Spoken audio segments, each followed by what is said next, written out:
بالله السميع العليم من الشيطان اللعين الرجيم.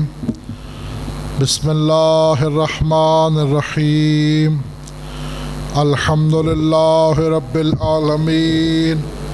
الحمد لله الذي هدانا لهذا وما كنا لنهتدي لولا أن هدانا الله لنهتدي.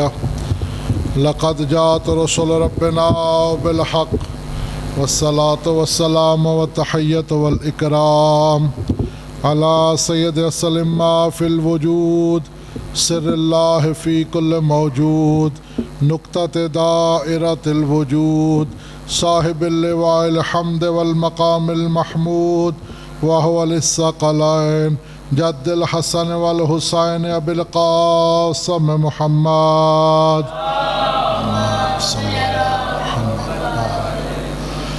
السلام على الحسين وعلى علي بن الحسين وعلى أولاد الحسين وعلى أصحاب الحسين والصلاة والسلام على أهل بيته الطيبين الطاهرين المعصومين المنتجبين المنتهبين ولعن الله أعداءهم ظالمهم من الأولين والآخرين.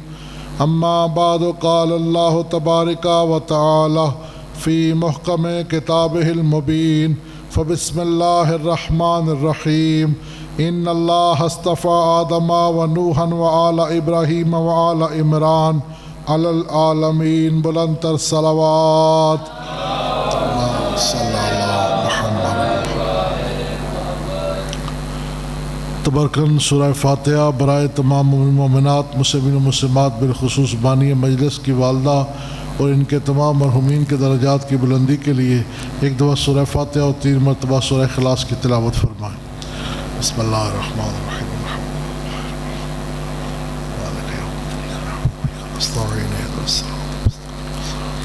الحمد عليهم خير المغضوب عليهم ولا الضالين.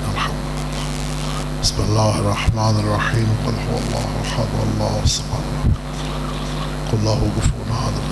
بسم الله الرحمن الرحيم. قل هو الله احد الله الصمد قل له كفوا احد كذلك الله. بسم الله الرحمن الرحيم. قل هو الله احد الله الصمد لم يلد ولم يولد ولم يكن له كفوا احد كذلك الله ربي كذلك الله ربي.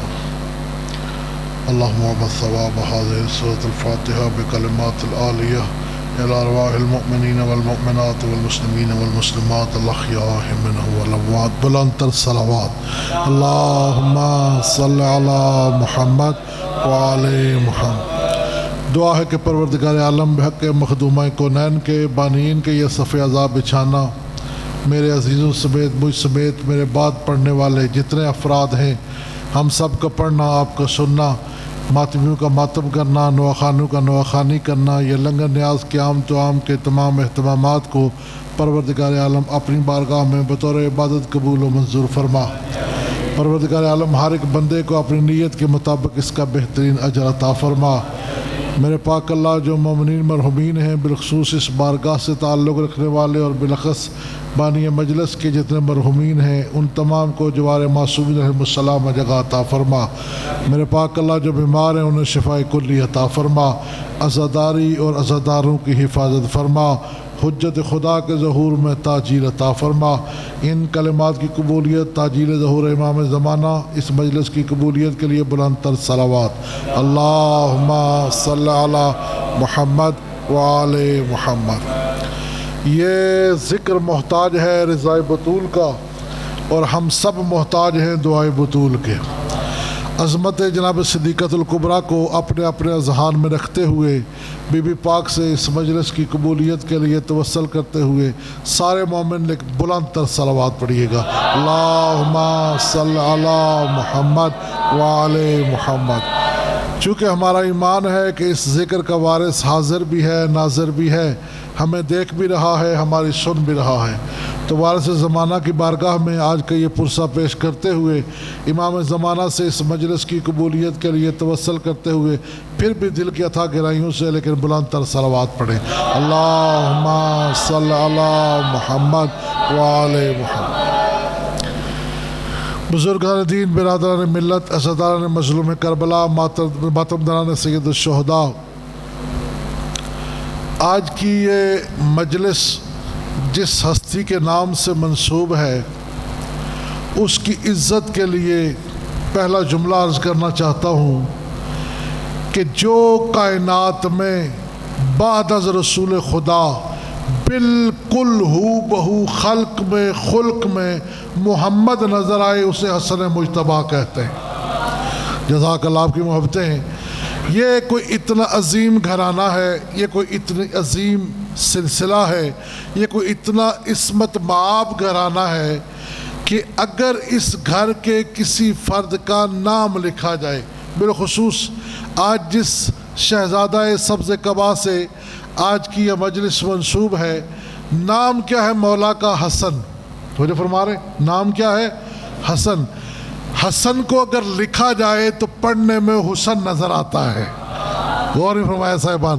اگر حسن کو لکھا جائے تو پڑھنے میں حسن نظر آتا ہے۔ اگر آپ بول پڑے ہیں اور بول سکتے ہیں تو ضرور بولیے گا۔ آپ کی تعداد دیکھ کے گفتگو نہیں کر رہا، آپ کی مودت دیکھ کے گفتگو کرنا چاہتا ہوں۔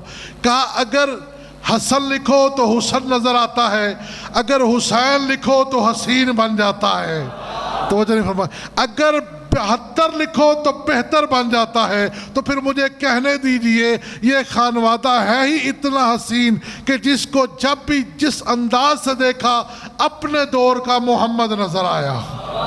صلوات پڑھیں امام کی ذات پہ بلند تر، اللہم صلی علی محمد وآل محمد۔ دیکھیے ابتدائی مجلس میں آپ کی خدمت میں نے کئی مقامات پہ رسول خدا کا یہ فرمان پیش کیا ہے کہ آپ نے کبھی بھی اپنی تعداد کو، کبھی بھی اپنے کم ہونے کو یہ نہیں سمجھنا کہ ہم کتنے ہیں، کیونکہ اللہ نے یہ عجیب اور عجیب سلسلہ بنایا ہے کہ اس نے کبھی ہاتھیوں کے لشکر کو ابابیلوں سے مروایا ہے، کبھی 72 سے 9 لاکھ کو ذلیل کروایا ہے، اور کبھی کائنات کے امیر سے کائنات کے ذلیل کو ذلیل کروایا ہے۔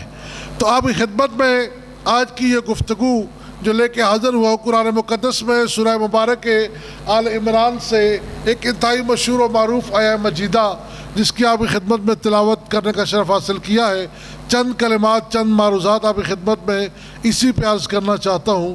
لیکن جو ابتدا میں جملہ کہنا چاہتا ہوں وہ یہ ہے کہ ہم نے یہ جو عزاداری ہے، ہم نے یہ جو سلسلہ عزت رسول قائم کیا ہوا ہے، یہ کوئی اپنی مرضی سے نہیں کیا۔ ہم تو امیر المومنین کے اس طرز عمل پہ عمل پیرا ہیں کہ امیر المومنین پروردگار عالم کو مخاطب کر کے فرماتے ہیں کہ اے پروردگار، میں تیری عبادت نہ جنت کے لالچ میں کرتا ہوں، نہ جہنم کے خوف سے کرتا ہوں، بلکہ اس لیے کرتا ہوں کہ تو لائق عبادت ہے۔ ہم بھی حسین کی عزاداری صرف جنت کے لالچ میں نہیں کرتے، نہ جہنم کے خوف سے کرتے ہیں، ہم حسین کی عزاداری کرتے ہی اس لیے ہیں، ہم حسنین کا تذکرہ کرتے ہی اس لیے ہیں چونکہ یہ گھرانہ ہی لائق عزاداری ہے۔ پروردگار عالم ارشاد فرما رہا ہے، ان اللہ اصطفیٰ آدم و نوحا و آل ابراہیم و آل عمران علی العالمین۔ اللہ فرما رہا ہے کہ میں خالق لم یزل ولا یزال نے چن لیا ہے، منتخب کر لیا ہے، کس کو؟ آدم کو۔ اور فرمایا صاحبان، میں اللہ نے کسے منتخب کر لیا ہے؟ آدم کو۔ پھر فرمایا وہ نوحن، اور نوح کو میں نے منتخب کر لیا ہے۔ پھر فرمایا وہ آل ابراہیم و آل عمران، میں نے آل ابراہیم کو بھی منتخب کر لیا ہے اور آل عمران کو بھی منتخب کر لیا ہے۔ تو جو فرمایا صاحبان، اب پروردگار عالم ہم ناچیز ہو کے تیری بارگاہ میں یہ عرض کرنا چاہتے ہیں، ہمیں قرآن مقدس میں یہ تو پتہ چل گیا کہ آدم تیرا چنا ہوا ہے، آدم تیرا چنا ہوا ہے، نوح تیرا چنا ہوا ہے، لیکن تو نے صرف ابراہیم کا تذکرہ نہیں کیا، آگے تو نے فرمایا میں نے آل ابراہیم کو چن لیا ہے، اور پھر میں اللہ نے آل عمران کو چن لیا ہے۔ پروردگار عالم یہ ابراہیم کی آل کیا ہے اور عمران کی آل کیا ہے؟ تو تفسیر در منصور میں علامہ جلال الدین سیوطی علیہ رحمہ فرماتے ہیں کہ رسول خدا کی بارگاہ میں، آپ توجہ سے سماعت فرمائیے گا، کہ رسول خدا کی بارگاہ میں صحابہ کرام ایسے بیٹھے تھے جیسے آپ سارے بیٹھے ہوئے ہیں۔ کہا صحابہ کرام کہتے ہیں یا رسول اللہ ہمیں پتہ چل گیا کہ آدم اللہ کا چنا ہوا ہے، توجہ فرمائیے گا، ہمیں پتہ چل گیا کہ نوح اللہ کا چنا ہوا ہے، یا رسول اللہ یہ آل ابراہیم سے مراد کیا ہے؟ تو علامہ جلال الدین سیوطی علیہ رحمہ تفسیر در منصور میں لکھتے ہیں کہ رسول خدا نے اپنے سینے پہ ہاتھ رکھا اور ہاتھ رکھ کے فرمایا کہ اس آل ابراہیم سے مراد میں نبیوں کا نبی محمد رسول اللہ ہوں۔ غور نہیں فرما رہے صاحبان، اس آل ابراہیم سے مراد میں محمد رسول اللہ ہوں، یعنی پھر فرمایا اور اس آل ابراہیم سے مراد فقط میں محمد نہیں بلکہ میرے علی سے لے کے مہدی تک ہم سب کے سب آل ابراہیم ہیں۔ صلوات پڑھے گا محمد و آل محمد کی ذات صلی اللہ بارہ دیگر صلوات پڑھیے گا۔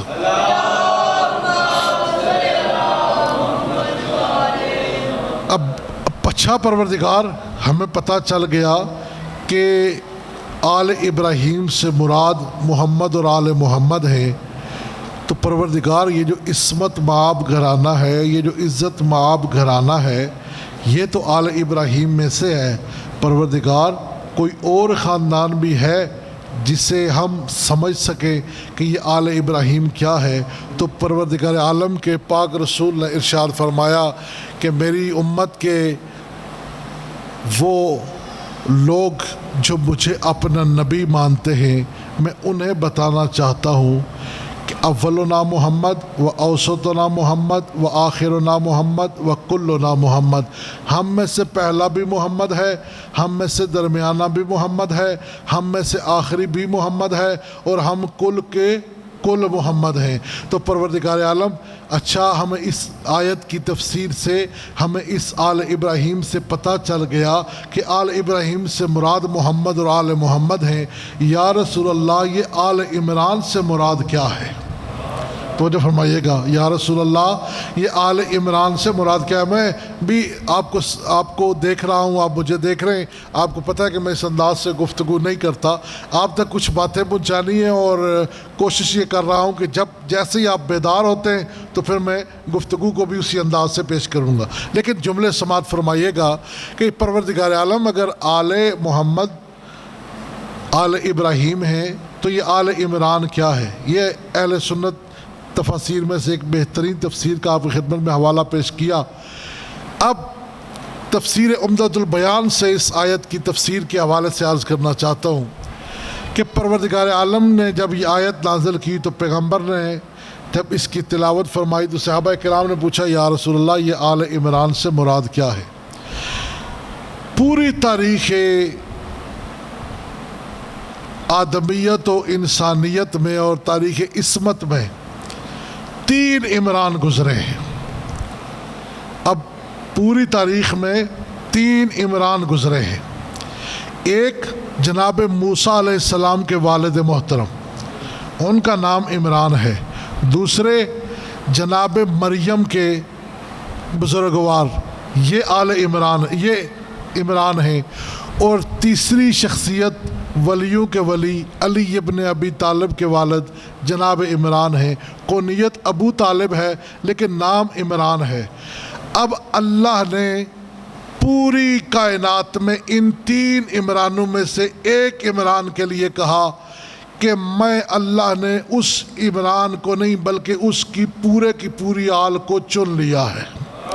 تو مجھے فرمانے صاحبان، ایک عمران کے لیے کہا کہ میں نے صرف عمران کو نہیں، صرف ابراہیم کو نہیں، صرف عمران کو نہیں، بلکہ میں اللہ نے آل عمران کو چن لیا ہے۔ پروردگار عالم یہ جو 3 عمران ہیں ان کے متعلق آپ کی خدمت میں عرض کرنا چاہتا ہوں، ان کے متعلق ان کی عزت کے لیے ہمیں بتا کہ کیا اس عمران سے، اس آل عمران سے مراد جناب موسیٰ کے والد ہیں؟ کہا دیکھو میں نے موسیٰ کی نسل ہی نہیں چلائی، موسیٰ کی نسل ہی نہیں تھی، نسل ہوتی تو آل بنتی۔ غور فرمائے صاحبان، غور فرمائے، کہا نسل ہوتی تو آل بنتی، تو جناب موسیٰ کی نسل ہی نہیں چلی۔ پتہ چلا کہ اس آل عمران سے مراد جناب موسیٰ علیہ السلام کے والد نہیں ہے، جناب مریم کے بزرگوار۔ اچھا پروردگار، اگر موسیٰ کے والد عمران کی آل تو نے خطاب نہیں کر کے بات کی تو پھر جناب مریم کے بزرگوار ہیں۔ کہا دیکھو مریم بیٹی ہے عمران کی، توجہ فرمائے صاحبان، مریم کا بیٹا تھا عیسیٰ، مریم کا بیٹا تھا عیسیٰ، عیسیٰ نے شادی نہیں کی، عیسیٰ سے نسل ہی نہیں چلی، تو میں آل کیسے کہتا؟ غور نہیں فرما رہے صاحبان۔ اب سنیے گا، اب تیسرے عمران ہیں جناب حضرت عمران، جن کا نام آپ نے ابو طالب سنا ہوا ہے۔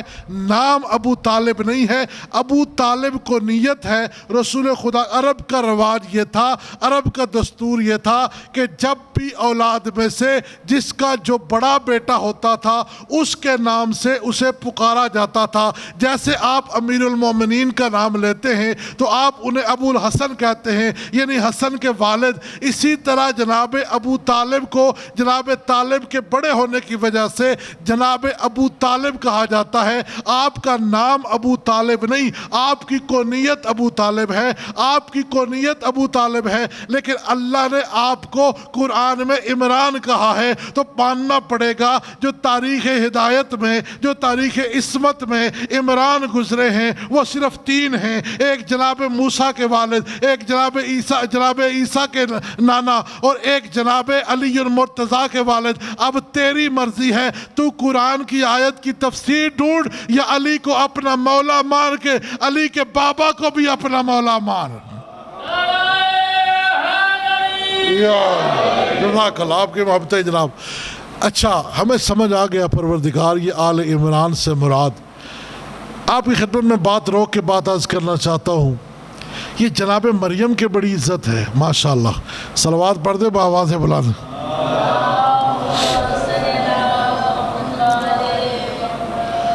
یار اتنے بڑے آدمی آئے اور آپ اتنی چھوٹی سی صلوات پڑھے، بلند تر۔ ہم اپنے گھروں سے آئے، آپ اپنے گھر سے بھی کم آیا کریں، ٹھیک ہے؟ مل کے بلند تر صلوات پڑھیے گا، بلند تر صلوات پڑھیے۔ جو صلوات کا پڑھنا ثواب سمجھتے ہیں وہ بلند تر صلوات پڑھیں۔ اللہم صلی علیہ۔ بس میرے بھائیوں، میرے بزرگوں، اب میں دو کی دو باتیں آپ کے لیے عرض کرنا چاہتا ہوں۔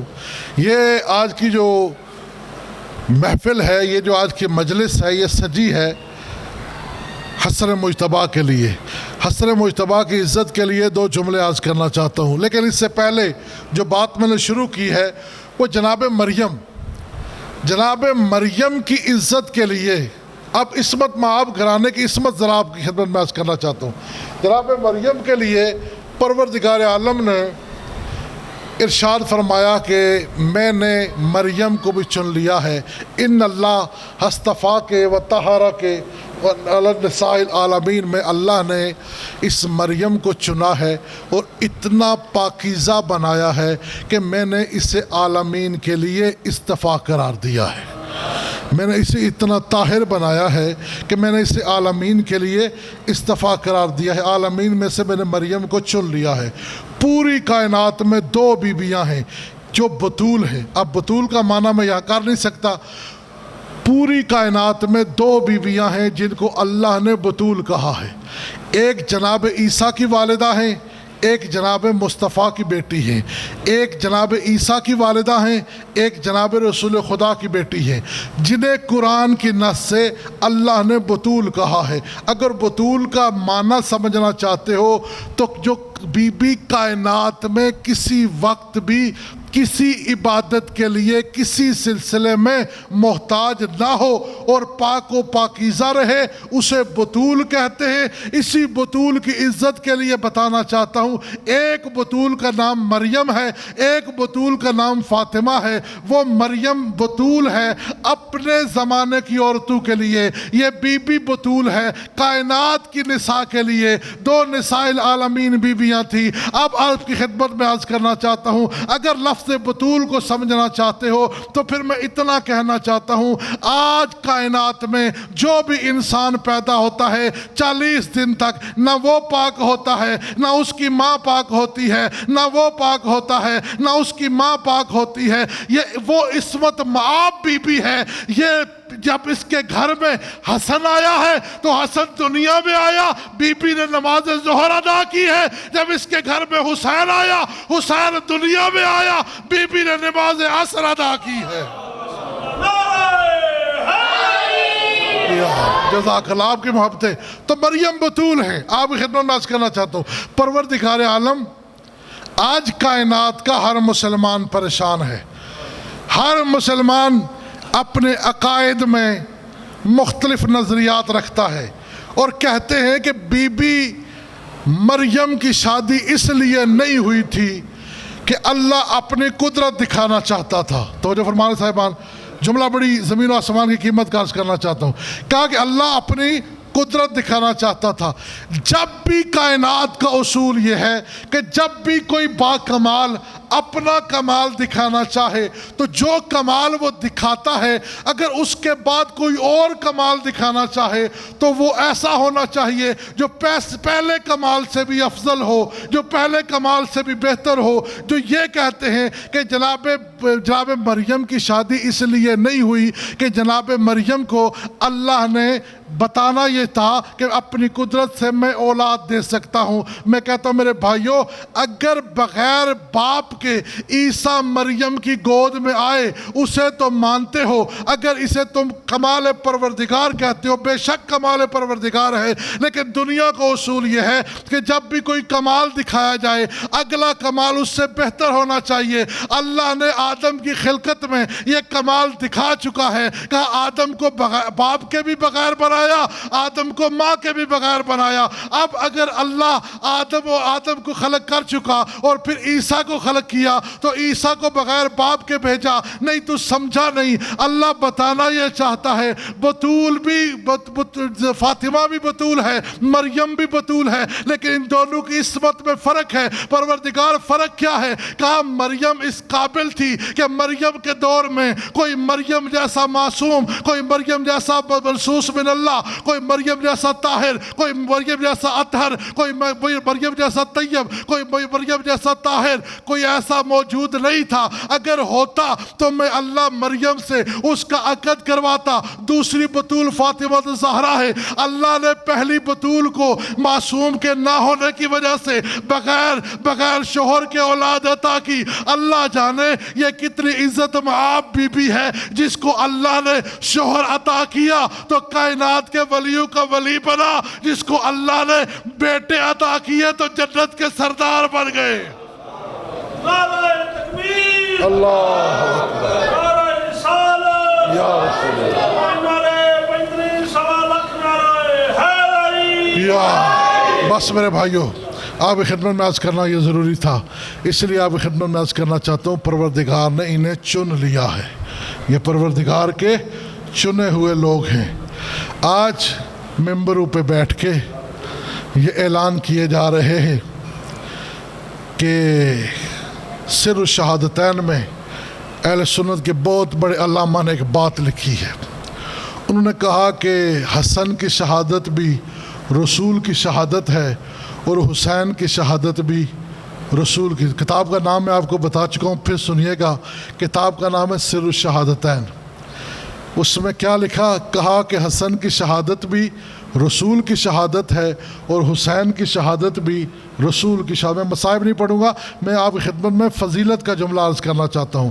کہا حسن کی شہادت بھی رسول کی شہادت ہے۔ آپ نے غور نہیں فرمایا، حسن کی شہادت بھی رسول کی شہادت ہے، حسین کی شہادت بھی رسول کی شہادت ہے۔ رسول خدا نے ارشاد فرمایا کہ یہ میرے حسن و حسین یہ دو امام ہیں، یہ بیٹھے رہیں تو بھی امام ہیں، یہ کھڑے رہیں تو بھی امام ہیں، یہ سلو کر لیں تو بھی امام ہیں۔ غور فرمائے صاحبان، یہ جنگ کریں تو بھی امام ہے پروردگار عالم۔ اچھا ان کی عزت یہ ہے تو پروردگار عالم ہمیں سمجھنا یہ چاہتے ہیں، اگر ان کی عزت یہ ہے تو پھر ہمیں بتا یہ بیٹھنے اور کھڑے ہونے سے کیا مراد ہے۔ تو پھر علماء نے بیان کیا رسول اللہ بتا یہ رہے تھے، رسول اللہ سمجھا یہ رہے تھے کہ اگر میرا بیٹا سلو کر کے بیٹھ جائے تو پھر حسن کا بیٹھنا نہیں، مجھ محمد کا بیٹھنا ہے۔ اگر جنگ کے لیے میرا حسین کھڑا ہو جائے تو حسین کا کھڑا ہونا نہیں بلکہ مجھ محمد کا کھڑا ہونا ہے۔ کائنات آدم و عالم کو پیغام دینا چاہتا ہوں آج اس 27 سفر کی مجلس سے، میرے بھائیوں اگر کہتے ہو کہ حسن بھی رسول جیسا ہے، حسین بھی رسول جیسا ہے، آج شیعہ سنی علماء نے اپنی اپنی کتب تواریخ میں یہ جملے لکھے ہیں، کہا حسن اپنے سر سے لے کے اپنے شکم تک رسول کے مشابہ تھا، اپنے شکم سے لے کے اپنے پاؤں تک حسین اپنے نانا رسول کے مشابہ تھا۔ میں کہتا ہوں اگر یہ بھی مانتے ہو کہ حسن دکھنے میں رسول نظر آتا تھا، حسین دکھنے میں رسول نظر آتا تھا، حسن دکھنے میں رسول نظر آتا تھا، حسین دکھنے میں رسول نظر آتا تھا، تو پھر مجھے بتاؤ رسول کہہ رہے ہیں اگر یہ سلو کریں تو بھی امام ہیں، اگر یہ جنگ کریں تو بھی امام ہیں۔ توجہ فرمائیے گا، اگر یہ سلو کریں تو بھی امام ہیں، اگر یہ جنگ کریں تو بھی امام ہیں، اگر یہ سلو کریں تو بھی امام ہیں، اگر یہ جنگ کریں تو بھی امام ہیں، اگر یہ بیٹھے رہیں تو بھی امام ہیں، اگر یہ کھڑے رہیں تو بھی امام ہیں۔ تو پھر مجھے کہنے دیجئے آج اگر شیعہ سنی علماء یہ مانتے ہیں ان کا بیٹھنا بھی رسول کا بیٹھنا ہے، ان کا کھڑا ہونا بھی رسول کا کھڑا ہونا ہے، ان کا سلو کرنا بھی رسول کا سلو کرنا ہے، ان کا جنگ کرنا بھی رسول کی جنگ کرنا ہے، پھر ان کو اگر تم مانتے ہو کہ یہ رسول جیسے ہیں، جیسے رسول تھے ویسے حسن تھے ویسے حسین تھے، تو پھر مجھے کہنے دیجئے اگر آپ آج یہ اعلان کر رہے ہیں کہ حسن کی شہادت بھی رسول کی شہادت ہے، میرے نوجوان دوستوں بات دل پہ لگے تو ضرور بولیے گا، اگر آپ یہ مانتے ہیں کہ حسن کی شہادت بھی رسول کی شہادت ہے، حسین کی شہادت بھی رسول کی شہادت ہے، آؤ آج چنیر کی سمبرگاہ میں ہمارے ساتھ مل کے پھر تم ایک اور نعرہ بھی بلند کرو، اگر حسن کی شہادت رسول کی شہادت ہے، حسین کی شہادت رسول کی شہادت ہے، آؤ ہم نعرہ لگاتے ہیں حسن کا قاتل بھی رسول کا قاتل ہے اور حسین کا قاتل بھی رسول کا قاتل ہے۔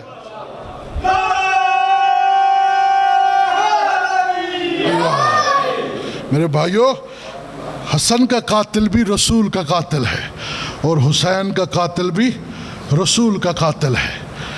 آپ نے سنا کہ امیر شام نے، ایک جملہ اور عرض کرنا چاہتا ہوں، امیر شام نے حسن مولا سے کے پاس ایک کاغذ بھیجا اور کہتا ہے حسن جنگ روک لو،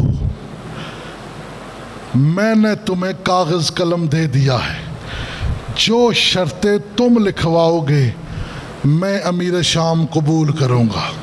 توجہ فرمائیے گا، یہ آخری جملہ عرض کرنا چاہتا ہوں، جو شرطیں تم لکھو گے میں اس پہ دستخط کر دوں گا، میں تمہاری شرطیں مان لوں گا۔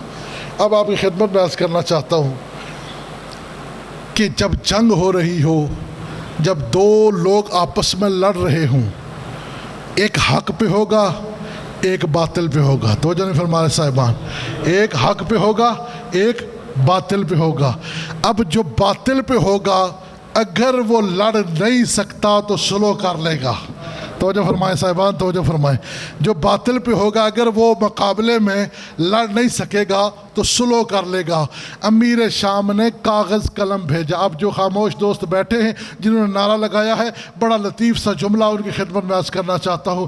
کہا کہ آپ نے کیا سنا کہ حسن مولا کے پاس امیر شام نے کاغذ قلم بھیجا، کہا جو کچھ لکھو گے میں قبول کروں گا، جو کچھ لکھو گے میں مان لوں گا۔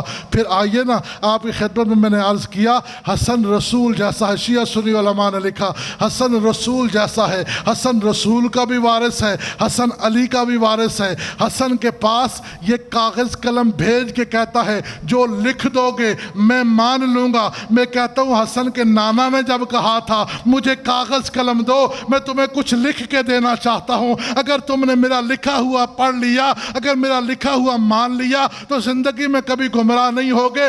جنہوں نے محمد کو کاغذ قلم نہیں دیا تھا مجبور ہو کے حسن کو دیا ہے۔ توجہ فرمانے صاحبان، مجبور ہو کے حسن کو پیش کیا۔ امام حسن نے، اہل سنت علماء نے لکھا کہ 5 شرائط پہ امام حسن نے صلح کی، 5 شرائط پہ امام حسن نے صلح کی۔ 2 عرض کرتا ہوں، 3 زندگی رہی تو پھر کبھی عرض کروں گا۔ کہ پہلی شرط یہ تھی کہ امام حسن نے لکھوایا کہ آج کے بعد امیر شام معاویہ ابن ابی سفیان، کوئی ہے سننے والا نوجوان دوستوں، کہا آج کے بعد، یہ اہل سنت علماء نے بھی لکھا، شیعہ علماء نے بھی لکھا، کہا آج کے بعد معاویہ ابن سفیان کیا کرے گا؟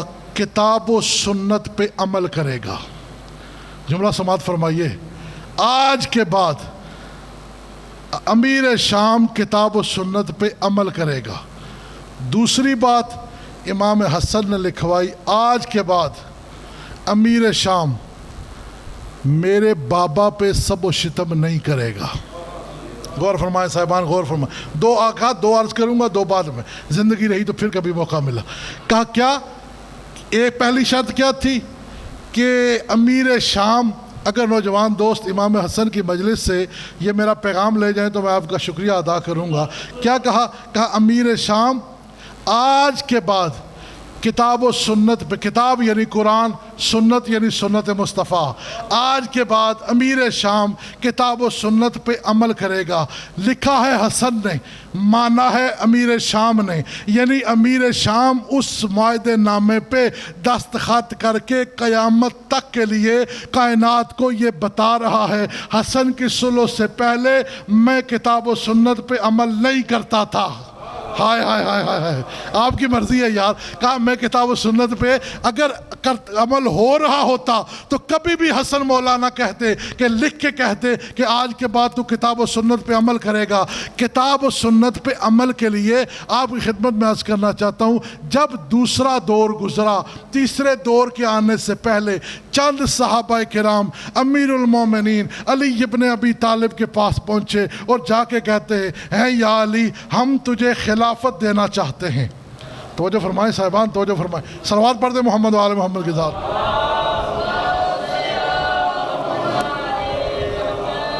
بارہ دیگر صلوات پڑھیے گا بآواز بلند۔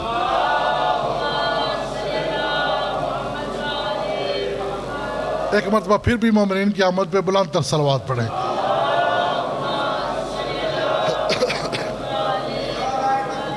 اللہ اکبر، اللہ اکبر، یا رسول اللہ، یا رسول اللہ، یا جزاک اللہ، زندہ باد، زندہ باد، مردہ باد، مردہ باد۔ اللہم صلی علی محمد وآلہ۔ بس آپ کی توجہ ہو گئی؟ بات عرض کروں، آپ میرے ساتھ ہی جو نئے آئے ہیں ان دوستوں کو ساتھ ملانے کے لیے ہم شریف بات کر رہے ہیں کہ امیر شام نے کاغذ قلم بھیجا رسول خدا کے وصی کے پاس، رسول خدا کے وارث کے پاس، اور کہتا ہے حسن جو کچھ تم لکھو گے میں مان لوں گا، حسن جو کچھ تم قبول کرواؤ گے میں قبول کروں گا۔ تو حسن مولا نے 5 شرطیں، شیعہ سنی علماء نے لکھا کہ 5 شرطیں لکھی حسن مولا نے۔ کہا پہلی یہ، آپ شریف آپ کی توجہ کے لیے، آپ کی محبت کے جملے آخری ہیں، بس سماعت فرمائیے گا، جتنے نئے نوجوان دوست تشریف لائے ہیں ان تک یہ پیغام پہنچانا بھی ضروری ہے، اس لیے عرض کر رہا ہوں۔ جب اس نے کہا نا کہ آپ جو لکھیں گے میں قبول کروں گا، تو میرے مولا نے پہلی شرط یہ لکھی، پہلا جملہ یہ لکھا، بسم اللہ الرحمن الرحیم، آج کے بعد امیر شام کتاب و سنت پہ عمل کرے گا۔ توجہ فرمائے صاحبان، آج کے بعد امیر شام کتاب و سنت پہ عمل کرے گا۔ حسن مولا کا لکھ دینا اور امیر شام کا دستخط کر دینا قیامت تک کے لیے دلیل بنا کہ حسن جب امیر شام کے مقابلے میں آیا تھا تو حکومت کے لیے نہیں آیا تھا بلکہ کتاب و سنت کے لیے آیا تھا۔ جزاک اللہ، جزاک اللہ، سارے بولیے گا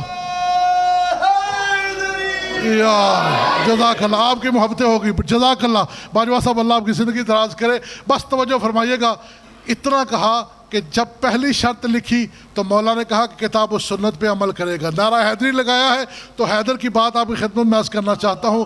میرے مولا سے دوسرے دور کے گزرنے کے بعد، دوسرے دور کے بعد میرے مولا کے پاس صحابہ کرام آئے اور آ کے کہتے ہیں یا علی ہم تجھے حکومت دینا چاہتے ہیں، یا علی ہم تجھے خلافت دینا چاہتے ہیں، لیکن ہماری کچھ شرطیں ہیں۔ امیر المومنین فرماتے بتاؤ تمہاری کیا شرطیں ہیں؟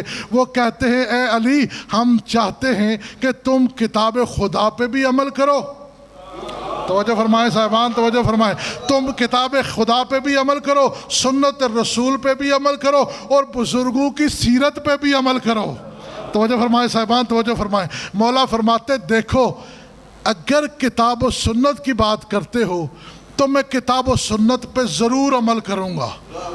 غور نہیں فرمایا صاحبان، جملہ کہنا چاہتا ہوں، انہوں نے یا نہیں کہا تو میں نے یہ جملہ آپ کی خدمت میں عرض کرنے کے لیے بات عرض کی ہے۔ کہا میں کتاب و سنت کی پہ عمل کروں گا لیکن میں بزرگوں کی سیرت پہ عمل نہیں کروں گا۔ توجہ فرمائے صاحبان، توجہ فرمائے، جزاک اللہ یا علی۔ انہوں نے کہا کیوں علی؟ کہا دیکھو، کہا علی کیوں نہیں مان رہے تم بزرگوں کی سیرت کو، یا بزرگوں کی سیرت پہ عمل کیوں نہیں کرنا چاہتے؟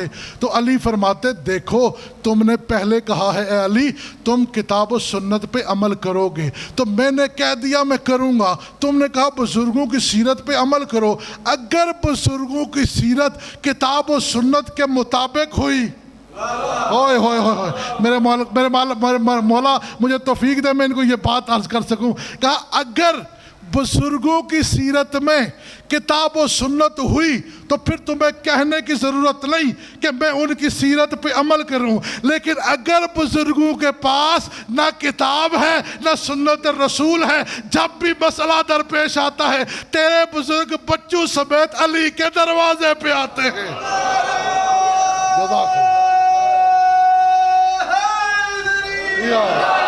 جزاک اللہ، آپ کی محبت ہے، جزاک اللہ، بہت شکریہ آپ کا۔ کہا کتاب و سنت پہ میں عمل کروں گا لیکن میں کسی کی سیرت پہ عمل نہیں کروں گا۔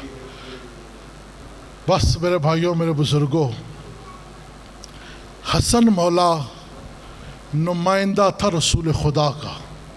آخری لفظ ہے حسن مولا نمائندہ تھا رسول خدا کا، اور امیر شام نمائندہ تھا ابو سفیان کا۔ آپ نے سنا یہ جو فتح ہوئی ہے، توجہ فرمائیے گا، یہ جو فتح ہوئی ہے، یہ جو صلح ہوئی ہے، چونکہ حسن مشابہ تھا رسول کے، میں عرض کر چکا ہوں آپ کی خدمت میں، حسن بالکل رسول جیسے دکھتے تھے، تو کہا ایک صلح رسول نے کی ہے، ایک صلح مولا حسن نے کی ہے، ایک صلح رسول نے کی جس کا قرآن میں تذکرہ موجود ہے، اور اللہ نے اسے فتح مبین کہا۔ صلح کس سے کی تھی؟ مشرکین مکہ سے۔ غور فرمانے صاحبان، صلح کس سے کی تھی؟ مشرکین مکہ سے۔ کی کس نے تھی؟ رسول خدا نے۔ لمبی بات ہے، وہ بات نہیں عرض کرنا چاہتا۔ ایک صلح کی ہے امام حسن نے، کس سے؟ حسن نمائندے بنے ہیں رسول کے، حسن وارث ہے رسول کا، حسن بیٹا ہے رسول کا۔ رسول نے، جملہ سنیے گا، رسول نے صلح کی تھی مشرکین مکہ سے۔ اب حسن نے رسول کی سیرت پہ عمل کیا، حسن بھی صلح کرنے لگے تھے، تو جب محمد کا وارث حسن کی صورت میں موجود تھا تو اب تم جا کے تاریخ میں ڈھونڈو مشرکین مکہ کا وارث کون تھا جو حسن کے ساتھ صلح کر رہا تھا۔ اگر یہ سمجھ میں آ گئی تو پھر تمہیں پورے کا پورا دین سمجھ میں آ جائے گا۔ وہ لوگ ڈھونڈو جو رسول کے مقابلے میں آئے، وہ لوگ ڈھونڈو جو بطول کے مقابلے میں آئے، وہ لوگ ڈھونڈو جو علی المرتضیٰ کے مقابلے میں آئے، اور وہ لوگ ڈھونڈو جو حسن مجتبیٰ کے مقابلے میں آئے۔ آج تیرا میرا مولا اپنے بستر استراحت پہ تڑپ رہا ہے۔ جزاک اللہ۔ میرے بھائیوں، میرے بزرگوں، نہ مصائب پڑھے جاتے ہیں نہ مصائب سنے جاتے ہیں، یہ تو تیرے دل کے تار ہیں، بس چھیڑے جاتے ہیں۔ کبھی تو کربلا میں ہوتا ہے، کبھی تو کاظمین میں ہوتا ہے، کبھی تو مشہد میں ہوتا ہے، کبھی تو مدینے میں ہوتا ہے، کبھی تو جنت البقیع میں ہوتا ہے، اور کبھی تو نجف اشرف میں ہوتا ہے۔ میرے بھائیوں، آج بھی دیکھیے، ابھی آپ نے سنا کہ کروڑوں لوگ حسین کے چہلم پہ، حسین کی قبر پہ گئے۔ اتنا مظلوم ہے میرا مسموم امام، آج بھی تپتی دھوپ میں حسن کی قبر موجود ہے۔ کوئی جانے والا نہیں، جب کوئی جاتا ہے یا اسے درے مارے جاتے ہیں یا اسے وہاں سے دھدکار کے نکالا جاتا ہے۔ اتنا مظلوم امام ہے میرے بھائیوں، میرے بزرگوں، شہادت تو میرے بعد جو آخری بھائی ہوں گے وہ پڑھیں گے، لیکن میں آپ کی خدمت میں حسن مولا کی غربت کا ایک جملہ عرض کرنا چاہتا ہوں۔ نجف اشرف کے ایک عالم دین ہیں، علامہ بیان فرماتے ہیں کہ انہوں نے زندگی میں جتنی بھی مجالس پڑھی، ان کا طریقہ کار یہ رہا کہ فضائل بہت کم پڑھا کرتے تھے اور مصائب بہت زیادہ پڑھا کرتے تھے۔ تو کہا ایک دن انہوں نے مجلس پڑھی امام حسن کی شہادت کی، روتے رہے، رات کو سو گئے۔ کہا مجلس پڑھ کے گھر واپس آئے، سو گئے رات کو، تو رات کو عالم خواب میں حسن مولا کی زیارت ہوئی، اور حسن مولا اس واعظ سے مخاطب ہو کے کہتے ہیں، اے واعظ، تو نے میری مصیبت بیان نہیں کی۔ کہتے مولا ابھی آپ کی شہادت پڑھ کے آیا ہوں، میں نے آپ کی ساری مصیبتیں بیان کی۔ کہا نہیں، تو نے میری سب سے بڑی مصیبت بیان نہیں کی۔ کہا نہیں مولا، میں نے اپنی طرف سے تو سارا مصائب پڑھا ہے۔ مولا آپ کی خدمت میں عرض کروں میں نے کیا کیا پڑھا ہے؟ کہا مومن بتا، کہا واعظ بتا۔ اس نے کہا مولا میں نے آپ کی مصیبت میں پڑھا ہے کہ آپ کے کلیجے کے ٹکڑے جل جل کٹ کٹ کے باہر آتے تھے۔ کہا میری مصیبت ہے لیکن یہ وہ مصیبت نہیں۔ کہا مولا میں نے آپ کا مصائب پڑھا، جب آپ اپنے بستر پہ تھے تو آپ کے پاس جب آپ کی بہنیں آئیں تو مولا آپ نے حسین سے کہا حسین میرے جگر کے ٹکڑوں کو چھپا لے۔ کہا میری مصیبت ہے لیکن اتنی بڑی نہیں۔ کہا مولا میں نے کہا آپ کو 5 مرتبہ زہر ملا۔ کہا میری مصیبت ہے لیکن اتنی بڑی نہیں۔ کہا مولا میں نے بتایا جب آپ کو زہر دیا گیا تو وہ اتنا کاری تھا، وہ زہر جب حسین مولا آپ کے پاس آئے تو آپ سے حسین مولا نے پوچھا بھیا آپ نے کیا کھایا ہے؟ کہا میں نے یہ تھوڑا سا پانی پیا ہے۔ حسین مولا اس سراہی کو اٹھانا چاہتے تھے، علامہ فرماتے حسن مولا نے ہاتھ سے گرا دیا۔ کہا حسین یہ دیکھو زمین پہ کوئی حشرات الارض میں سے باقی نہیں رہے گا، اتنا زہر ہے اس پانی میں جو میں نے پیا ہے، اتنا کہا میری مصیبت ہے لیکن جو مصیبت میں چاہتا ہوں تو نے وہ بیان نہیں کی۔ کہا مولا آپ جیسا نفیس امام ہے، جودہ بنت اشس آپ کی زوجہ ہے جو آپ کی موجودگی میں آپ کے گھر میں رہ کے آپ کو زہر دے گئی۔ کہا میری مصیبت ہے لیکن اتنی بڑی مصیبت نہیں۔ تو پھر واعظ کہتا ہے میں نے ہاتھ باندھ کے کہا ہے مولا پھر اپنی مصیبت مجھے بیان کیجئے۔ ایک مرتبہ حسن مولا نے رو کے کہا او واعظ میری سب سے بڑی مصیبت یہ ہے میں نے اپنی ماں بطول کو تماچے کھاتے دیکھا، اور میں نے اپنی ماں کو تازیانے کھاتے دیکھا، اور میں نے اپنی ماں پہ دروازہ جلتے دیکھا، اور میں نے اپنی ماں پہ جلتا ہوا دروازہ گرتے دیکھا۔ حسن مولا نے تڑپ کے کہا اور میں نے اپنا محسن بھائی شہید ہوتے دیکھا، اور جب دروازہ گرا تھا مسلمانوں نے لاتے مار کے دروازہ گرایا، اور جس دروازے پہ نانا رسول آگے قرآن پڑھا کرتے تھے مسلمان لاتوں سے گرا کے کہتے بطول اب ہم تمہیں نہیں زندہ رہنے دیں گے۔ کہا میں نے اپنی ماں کو تماچو کے سمیت روتے ہوئے دیکھا، میری سب سے بڑی مصیبت یہ ہے۔ عزادارو حسن مولا کا غم منانا چاہتے ہو؟ کہا حسن مولا ساری زندگی میں مدینے کی اس گلی سے جو دربار سے حسین حسن کے گھر آتی تھی اس کی طرف نہیں دیکھتے تھے، جب کبھی گلی کے سامنے سے گزرتے حسن مولا منہ پھیر لیتے۔ کسی نے کہا حسن مولا یہ کیا وجہ ہے؟ جب بھی گھر کے قریب آتے ہیں اس گلی کی طرف دیکھتے ہیں آپ کے تیور بدل جاتے ہیں، آپ کی آنکھیں ساون کے بادل بنتی ہیں۔ حسن مولا نے رو کے کہا اس گلی میں میرے پاپا کو گھسیٹا گیا، اس گلی میں میری ماں منتیں کرتی رہی علی کو گرفتار نہ کرو، اور کمینے گرفتار کر کے لے گئے۔ انا للہ و انا الیہ راجعون۔